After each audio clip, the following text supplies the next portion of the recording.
Welcome back to the Baseball Blue Book podcast. My name is Eric Wobenaw, the president of the Baseball Blue Book. Are you in the book? The most comprehensive directory since 1909 is now available for download on Google Play and Apple Store. You can also visit us at baseballbluebook.com for more information. So make sure you download it today. Costs nothing.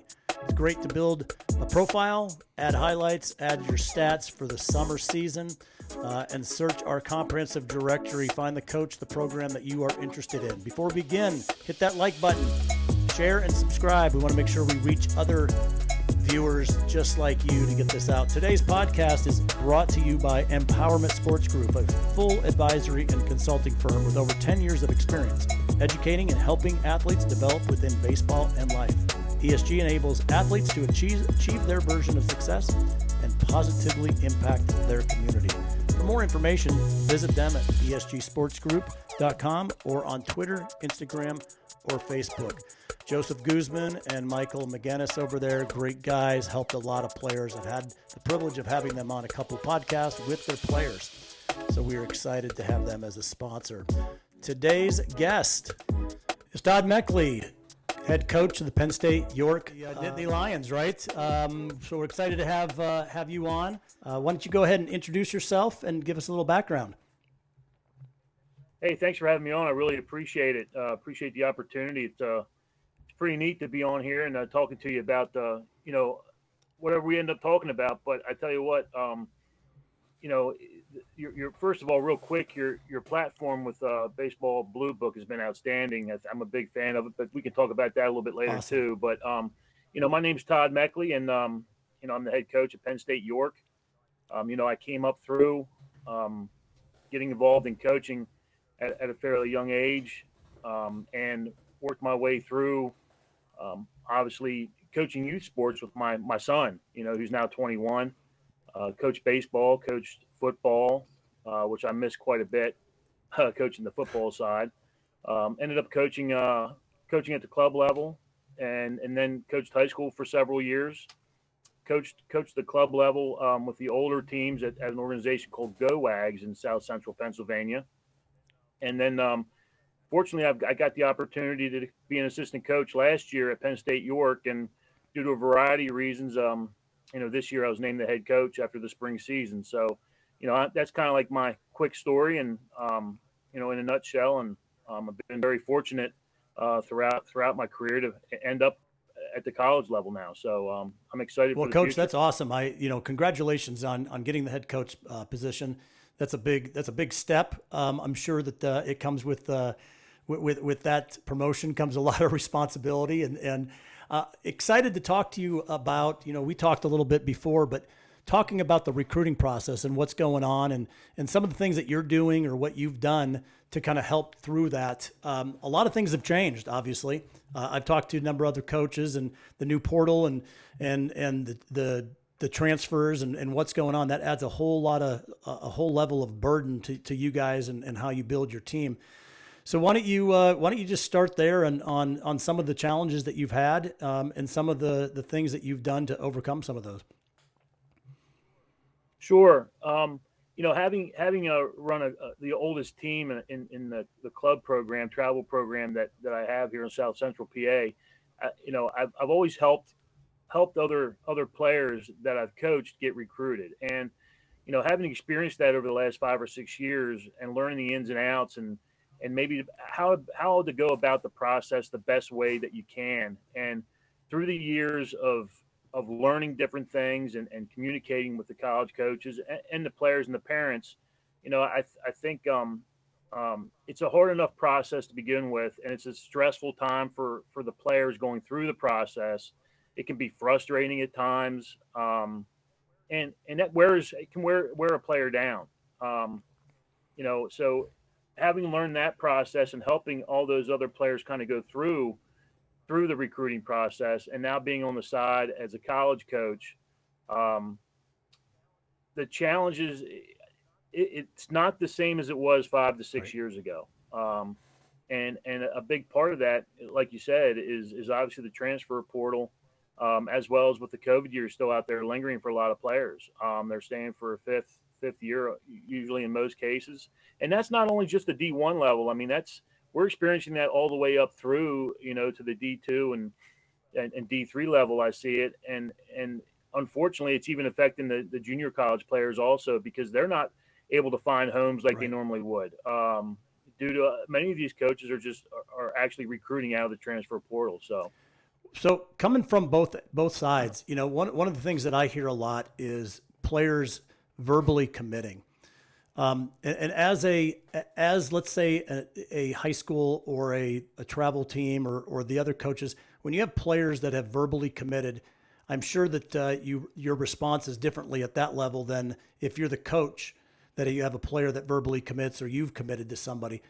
Talk a little bit about what that means and what players should expect or not expect from that level of commitment.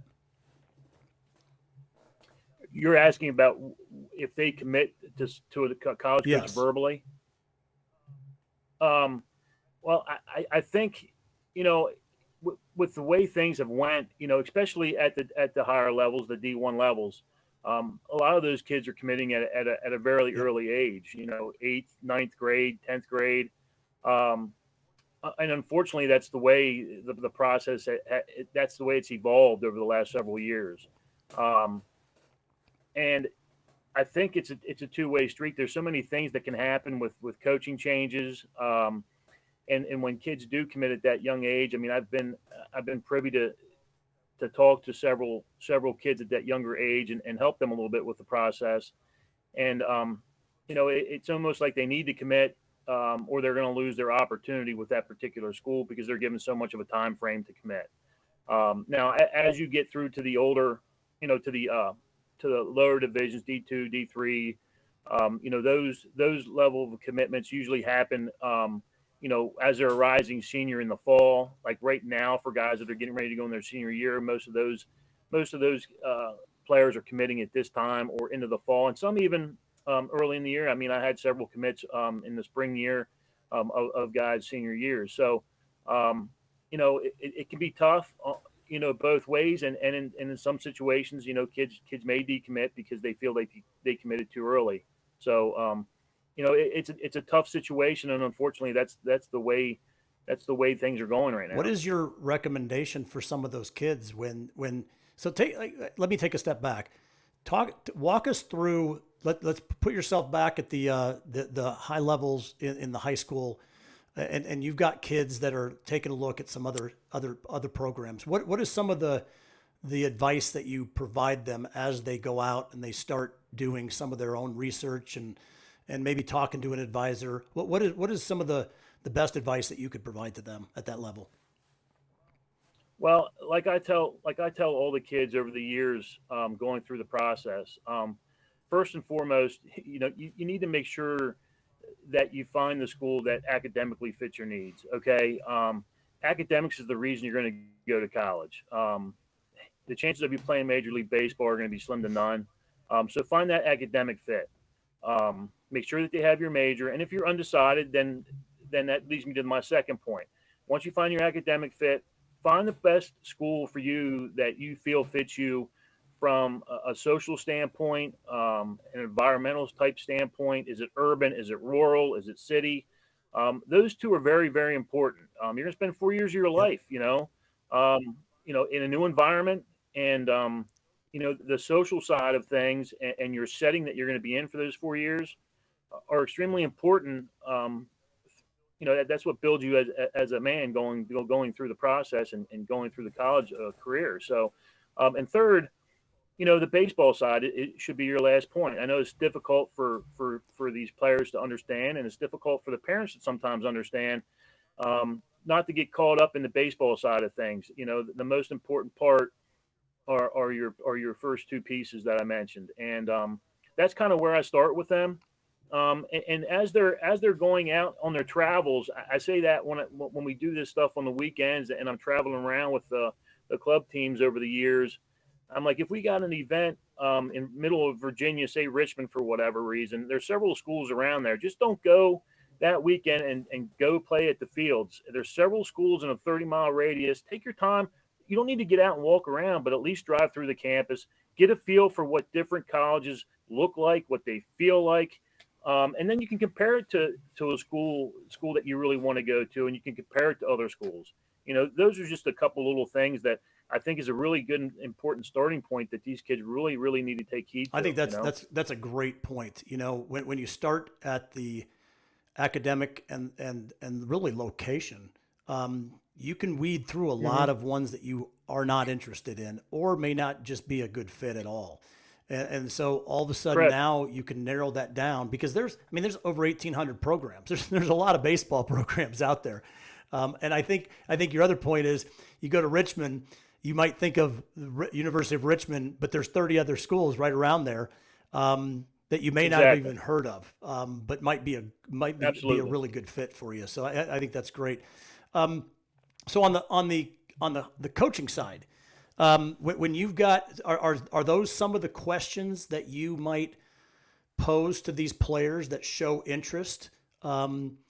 Or do you jump, or are you right into expecting them to already have done some of that work? Or do you kind of take a step back and say, oh, hey, have you really looked at this? Is this where you really want to be before you start talking about their baseball side? Well, I'll be honest with you. It doesn't get to the baseball side for a little bit for me. Okay. Learning them as a person, conversations about the school, like you said, and usually the first question, if I speak to a player that I'm interested in, the first question is, what do you want to major in, and what are your grades like? In a lot of cases, I revert back to that because I wasn't a great high school student.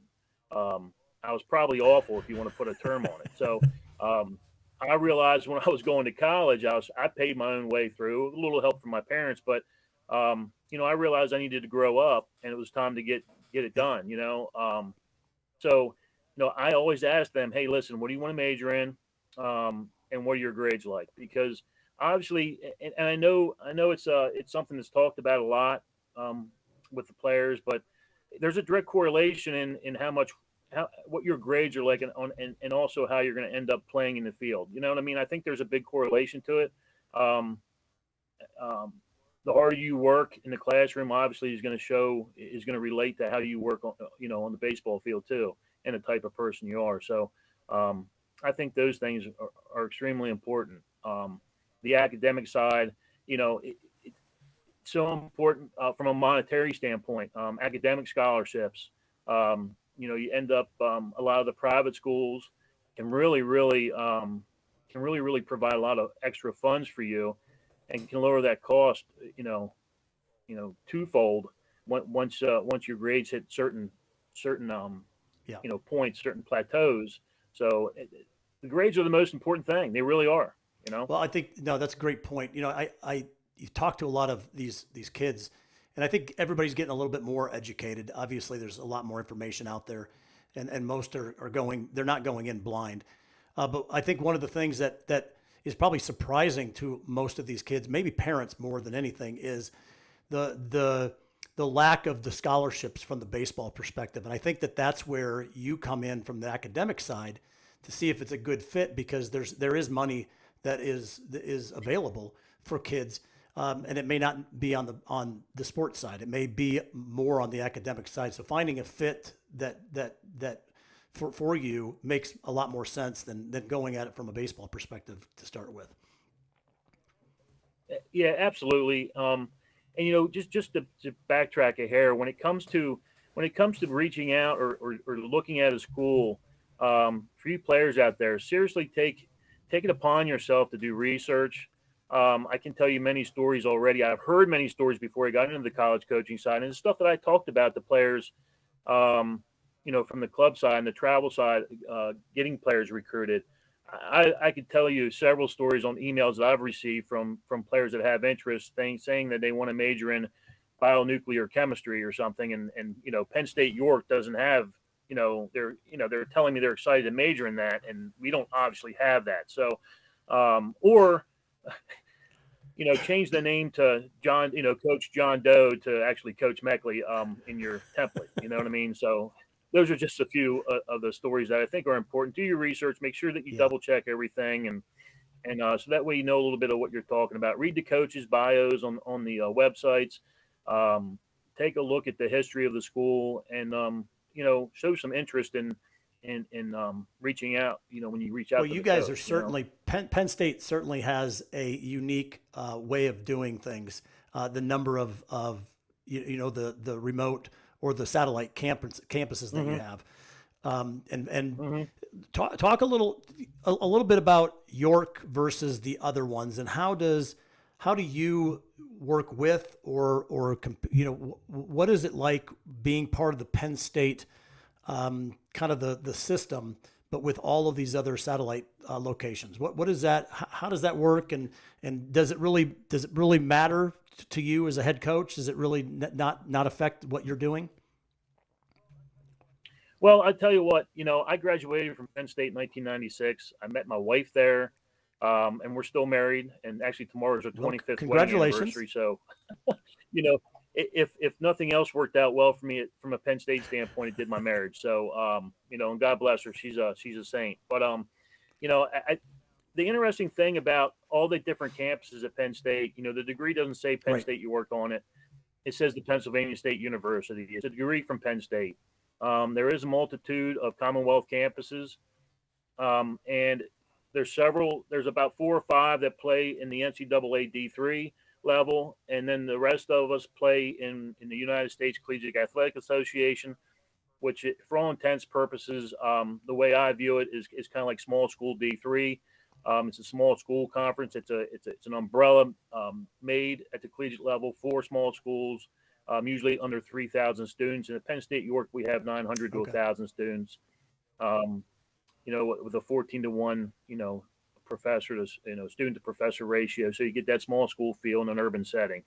And the resources as a whole are incredible at Penn State. Being able to utilize all the other campuses, as well as obviously up at State College at Penn State main campus. So the resources academically, in my opinion, I know being a Penn State grad, I might be somewhat biased, but the largest alumni base in the world, and the networking that you have coming out with a degree at Penn State, to me is the most important thing. And to be able to say you played college baseball with a degree from Penn State on your resume, I think is a really big deal. So, I think all in all, we play, just to answer the second part of your question, all of us, all the USCAA teams actually play in the Pennsylvania State Athletic Conference. We have our own conference.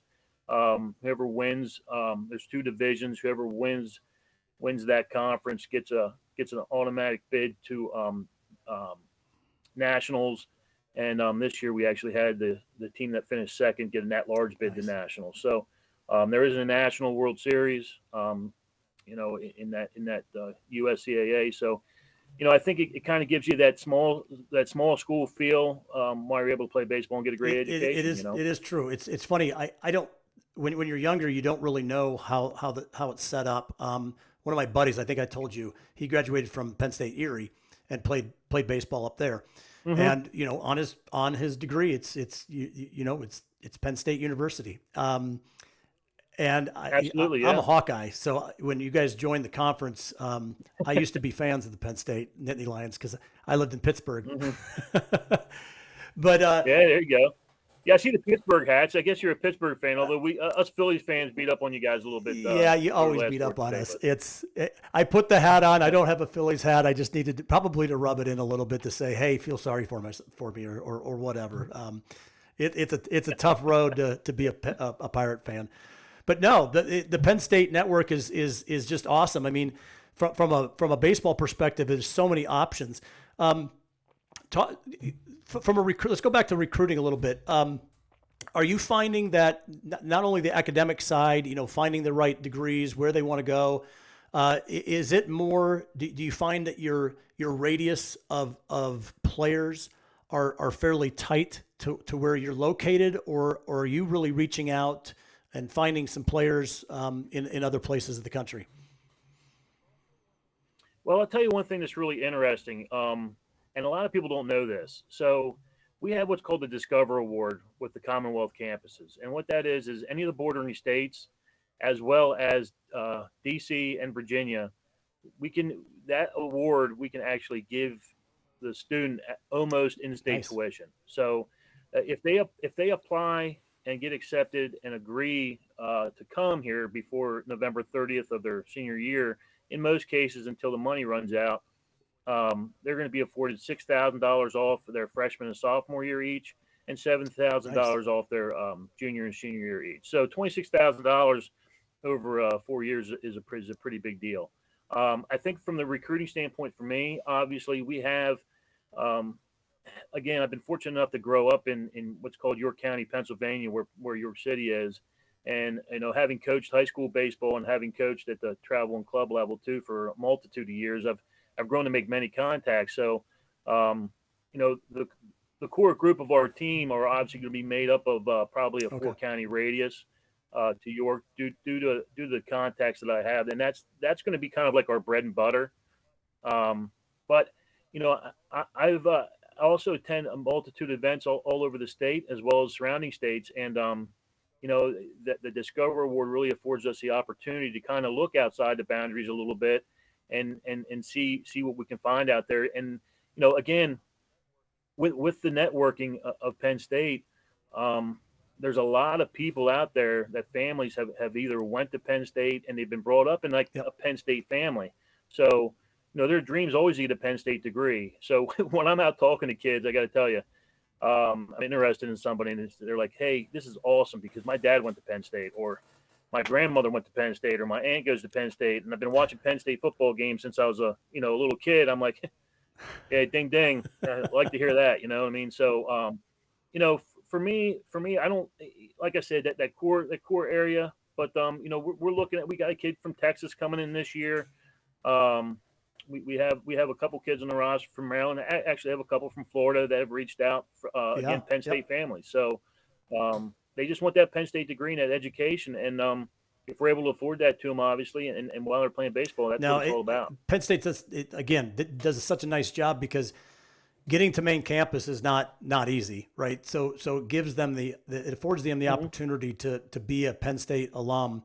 And maybe be in a smaller setting, which might fit them better from an academic perspective. And if there's baseball, then that's even more of a bonus. Couple things. Think about some advice. What are some bits of advice that you would offer some kids that are looking for maybe it fits well, right? They've academically it fits.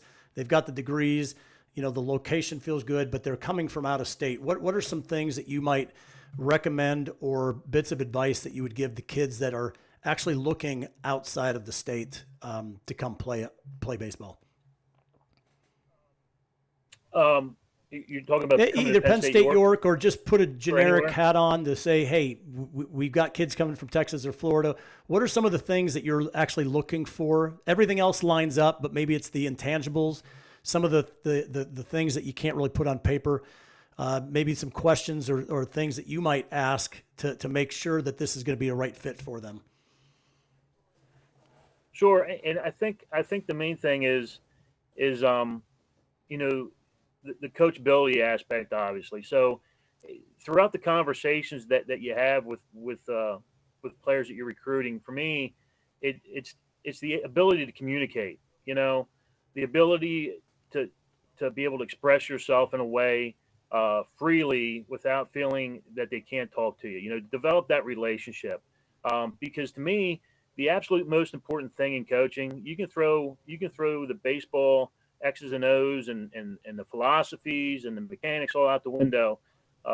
In my opinion, and I mean this, communication with your players, to me, is what's going to make you a successful baseball coach. And if you can't communicate with your players and you can't have a relationship that you trust each other through good times, bad, that to me is the absolute most important thing. And I don't know if there's necessarily any one question that I ask them. It just goes through the relationship and the communication process when you're going through the recruiting process. So to me, communication and to have that relationship that you trust each other and you're able to to understand each other without taking things personally, and understand that I'm here for you. And I know I get that feeling that they want to absorb and they want to try to get better, but to be able to express themselves properly through the whole situation, all the situations that you end up going through. No, it does. Does Absolutely. It actually answers the next question I had, was what makes you a success?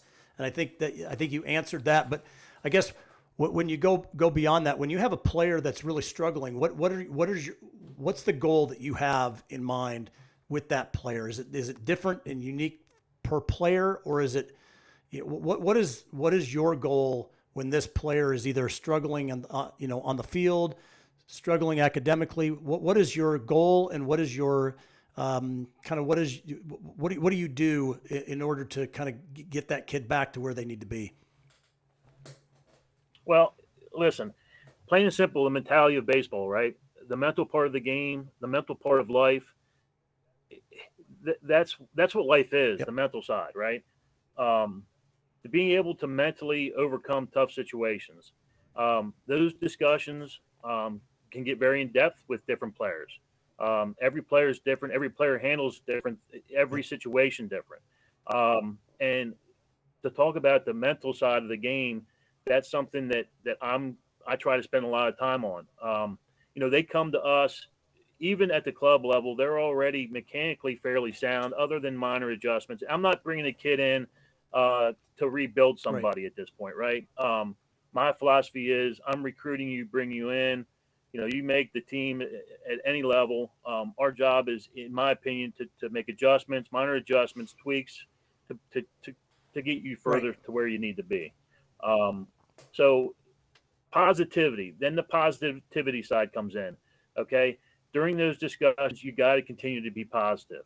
All right. And when you start talking about the different mental things that are going on in that player's head, to try to understand where he's at, you need to incorporate positivity in little bits and pieces throughout every conversation you have, because the fear of failure, the doubt in yourself, comparing yourself to others, all the Yep. normal things that go into it, that's the toughest part to overcome.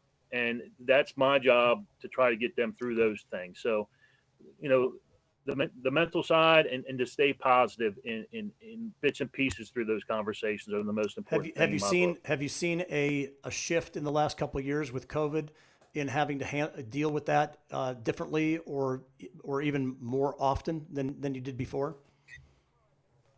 Well, I think so. Absolutely. I mean, my own son went through it. I mean, he was a senior in high school. He missed his Yeah. whole senior year of baseball, his whole senior year of sports. So there's been Yep. tons of different issues. Whether it come from the online schooling part, not being able to talk to your friends, or not being able to run without a mask on. All those things are stressful. And the amount of stress that's put on these kids already, to have to deal with Yeah. that also, absolutely, that's always And been that an issue for sure, and it's going it to is. continue to be, because they Yep. lived Yep. through that, and those memories are No, never going to go you know away. what? We have kids about the same age. I have a daughter that I think she was a junior in college when the whole thing shut down, and so just the loss of year and what Hmm. they had to go through, and it's, we went through it, but we were adults when we went through it, so we can adjust a little bit different.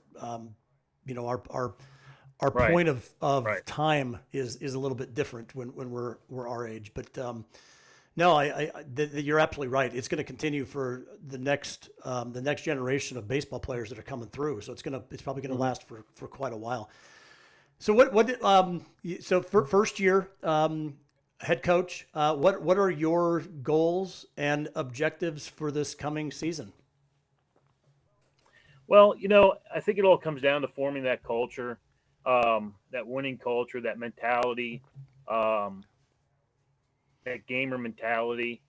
We're at my level where I'm at. We need to have, and I'm at, and the type of person I am. It's to really build that culture and that mentality and that positivity that you can overcome Yeah. anything, and you're going to continue to work hard um, through all adversity. And I think building that type of mentality this first year is number one for me.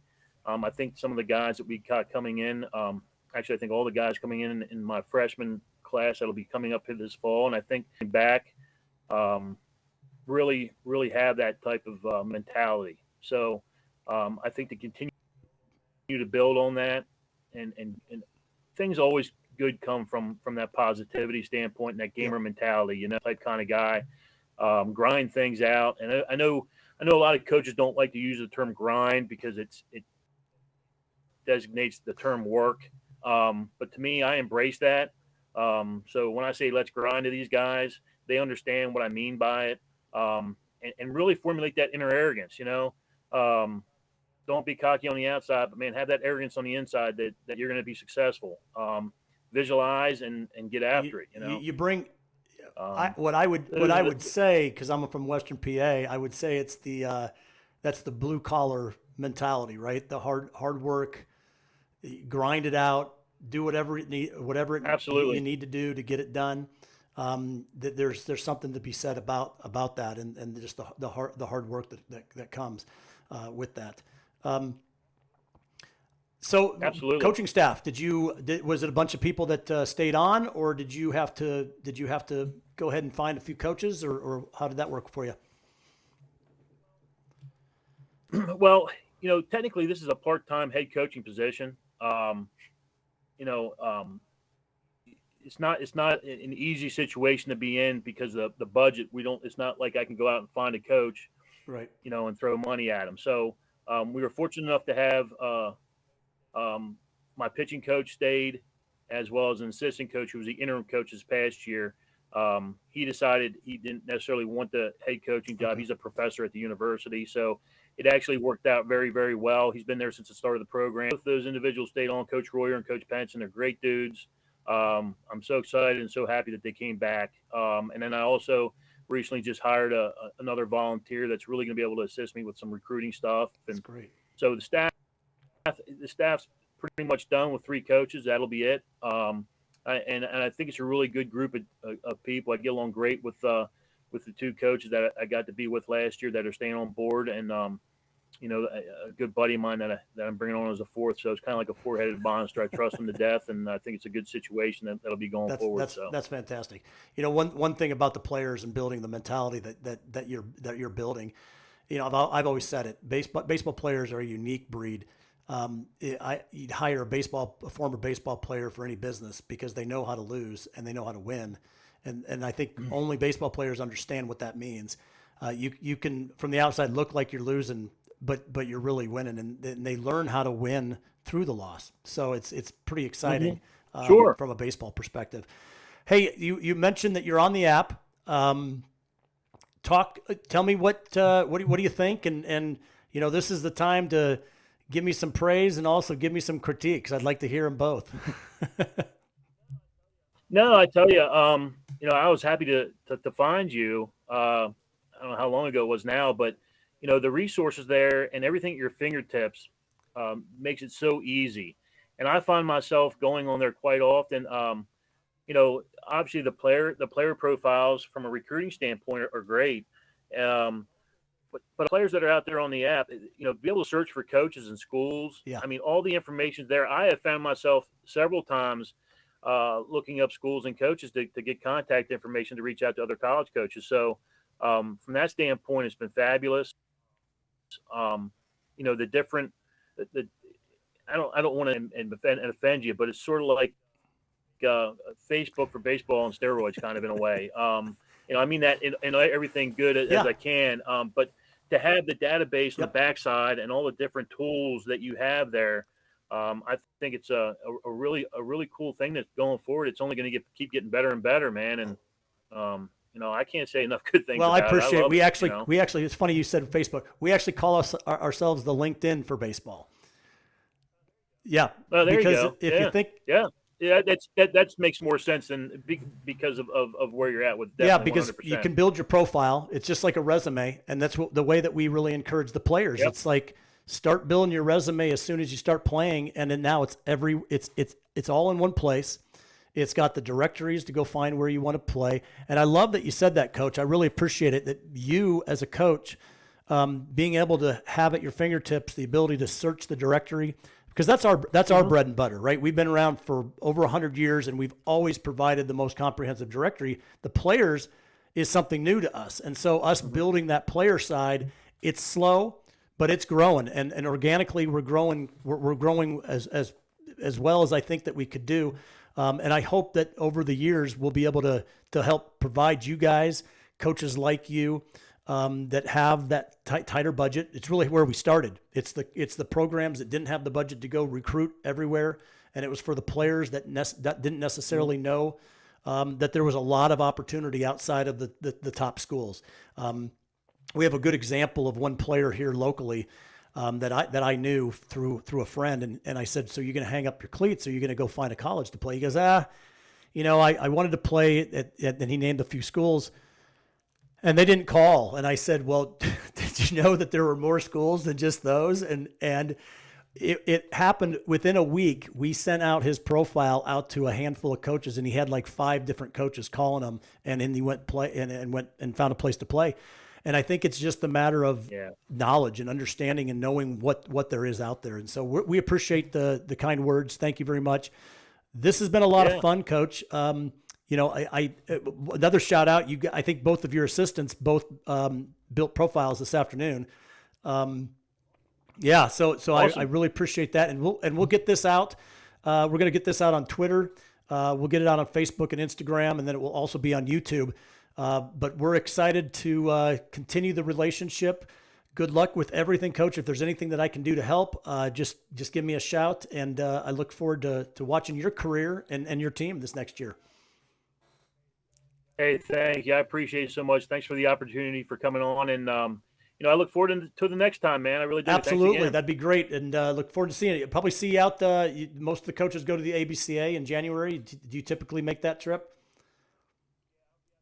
Yeah, I'll be out there. Okay, well, we're going to be doing some live streams with coaches, and so I'll make sure to reach out and get you back on the podcast, and we'll hear where you're at and how everything's going. Sounds great. I appreciate Take care. it. Thanks, Thank Eric. you. Thanks for watching, guys. Make sure you like, comment, and share this video, and please subscribe to the Baseball Blue Book podcast for additional videos and new episodes coming your way every week. Thanks.